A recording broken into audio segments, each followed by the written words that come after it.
Hey everyone, welcome to the Movie Throne. I'm your host, the one and only King Kansas, here to do another movie review. And as you guys can tell by the thumbnail itself, I'm finally tackling, based on the opinion of my nephew, my 12-year-old nephew. He goes, King, Uncle, you gotta check out Five Nights at Freddy. And I'm like, 5 Nights of who? Nah, that's not happening. I know 5 days of work is all the King is capable of doing, but 5 nights somewhere else? I don't think so. I'm just joking, guys. I'm here to do a 5 Nights of Freddy movie review based on the video game. Haven't played it. My nephew, my niece, and everybody else has played it and loved it.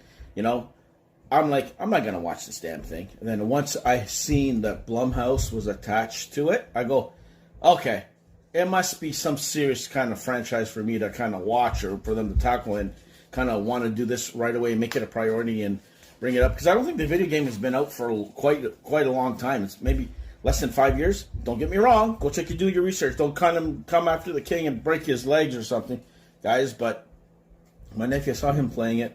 It's a video game you can buy on the Switch. I saw it myself, and from what I gather, I'm gonna, not spoiler, but I'm going to tell you who stars in it, because this is what drawed me to it. Matthew Lillard. I'm sold every time that man's in anything, especially scary movies or creepy movies, and he's in it. I'm there. And, of course, you have Josh Hutchinson. He played in The Hunger Games. Don't ask me what characters, but he plays Mike in this thing. And, you know, Matthew Lillard plays, I guess, a guy who's trying to help him find work, you know, because he keeps on getting in trouble and stuff like that.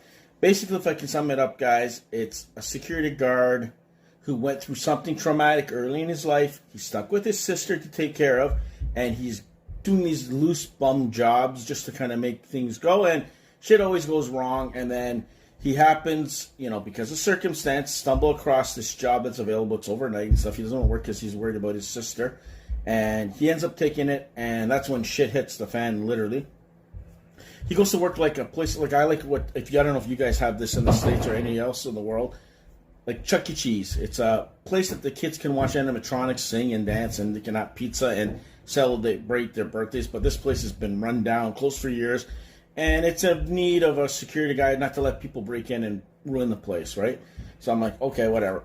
So that's what happens, and as everything, he befriends a couple of people. He befriends a cop called Vanessa, who kind of knows a little bit too much of the place but doesn't want to reveal too much to him just yet. And his little sister is seeing visions and stuff like that. She's so drawn to go there, so she ends up going there. And that's when the fun begins. These killing machines do what they do, but for some reason, they're very close to her.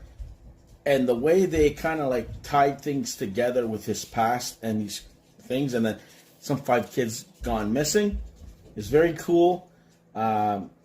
Couple of jump scares here and there. The animatronics, holy shit, I think because they're not special effects, they're, you know, real, done real, you know, with actual puppetry and shit like that. Makes it even more creepy and scary. Ending is predictable. From what I see, there is going to be a sequel. You know, there's a hint, wink, wink there. But for the most part, whoever needed to survive, survived. And the others, of course, lived for another day. So the main 2 characters, the sister and the brother, ends up surviving, kind of hinting, you know what, we got to go back because these people are left behind and whatever, right? And he goes, you never know. And I'm like, nah, my ass ain't going back there no matter what. So anyways, overall thoughts, much better than I thought it was. Not as bad as I thought. I was really expecting to go in here and it was going to be a dumpster fire and like, the hell did I just watch? But I was pleasantly surprised. It's about an hour and maybe 50 minutes long. Could have been trimmed 20 minutes because I don't think they had to go on and on and on. But I guess they had to explain it because it's like an origin type kind of film. Yeah, like I said, it's like 14A. So don't let your little kids watch it. Even though he's 12 and he still damn watched it and he played the game. They're going to find a way to watch it, right? You know, guys? So, I don't know. Liked it. So now let's put that spoiler so I can get into some gory cool things, you know.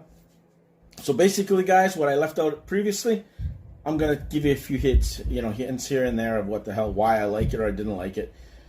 Wow, the opening scene with the guy about to get taken into one of these puppets, these killing puppet machines, these Chuck E. Cheese wannabe creatures there. Holy shit.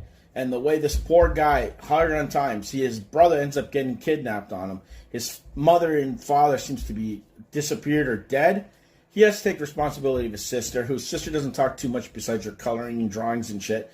And then somehow down the road, she starts to color these friends of hers, right? And there's these imaginary ghosts that she's talking to. And then, you know, him hard times or whatever. He's trying to fight his aunt to keep custody of sister. And, you know, the aunt's just being a bitch, plain and simple.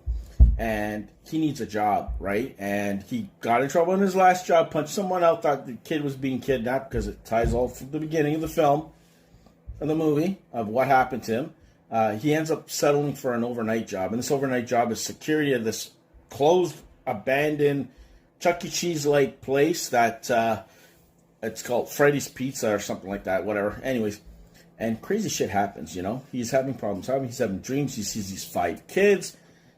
Later on, he meets this cop lady, Vanessa. Vanessa apparently is tied up to the place.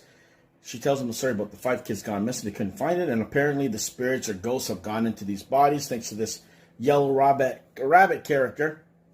You know, we later to believe, spoiler alert, it's Matthew Lillard's character who got him the job here to put him there. And I'm like, holy shit, are you kidding me? And that's the same guy who took his brother. So that's that kind of sickening part there.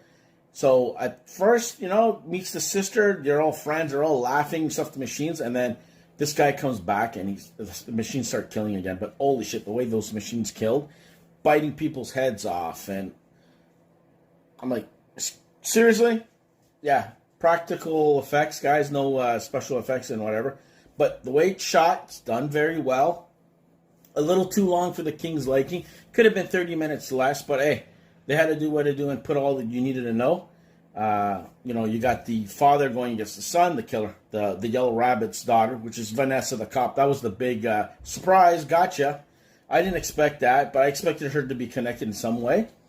Very simple storyline, point A to point B. Guy's trying to do well for his sister, gets into trouble. You got the daughter of the killer, betrays him, gets stabbed, ends up in the hospital. She ain't dead. I'm surprised she didn't die, because I would have thought. And the bad guy ends up getting eaten or destroyed by his own creations, in a sense, by these kids who found out the truth about what the hell this creep did to them.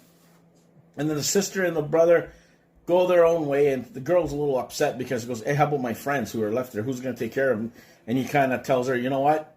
Sees that she's upset about it and says, you know, you never know. And then the creep is still twitching in there. I'm like, are you serious? But not too gory. Couple of jump scares. Could have been 30 minutes less. Much better than I thought it was. Would I recommend all you guys to check it? Probably not. If you're a Five Nights at Freddy fan who played the game and all that stuff, definitely check it. My nephew said it's one of the best movies he liked to watch. I don't know. You know, he's only 12, so I'm just going to leave it there. Take it with a grain of salt. But the King enjoyed it. You know, much better than I thought. I give it a pass. That's what I'm going to tell you right now. Would I watch it again? Probably not. But I'm glad that I watched it so I can see what the big deal about this. Because, you know, there's a lot of movies that are out there. You got to watch this, King. You got to watch that. And they end up being shit. King watched it. He sat through 2 hours of this. And you know what? It's enjoyable. Let's just say that. So there you go, guys. That is my official movie review on Five Nights at Freddy, starring John Hutchinson and, of course, Matthew Lillard. Hope you guys liked it. Like, share, and subscribe. Check out my other reviews, TV show episodes, reviews, you name it, the works, podcasts, and, of course, starting April Fool's Day, Monday, MCU Mondays, I call it. That's where I kind of dive back into the Take-Two movie review format, and I tackle the MCU, all 33 movies. Expect 2 videos to drop every Monday moving forward until it's done, until we hit Deadpool and Wolverine. So enjoy, comment in the comment section, do all that fun stuff. Join the King every Monday for 2 videos, and you can put your little words and thoughts on what you like. Because I haven't seen a lot of these movies in at least 10 years, so it's going to be fun to go back and kind of say, yeah, you know, whatever the hell, and give you my honest thoughts. And they're going to be spoiler-filled. So if you haven't seen any of the movies, don't watch those videos. If you have, join the King every Monday, starting April Fool's Day of this year. So take it easy, stay off the King's throne, and I'll see you guys where? Right here on YouTube land.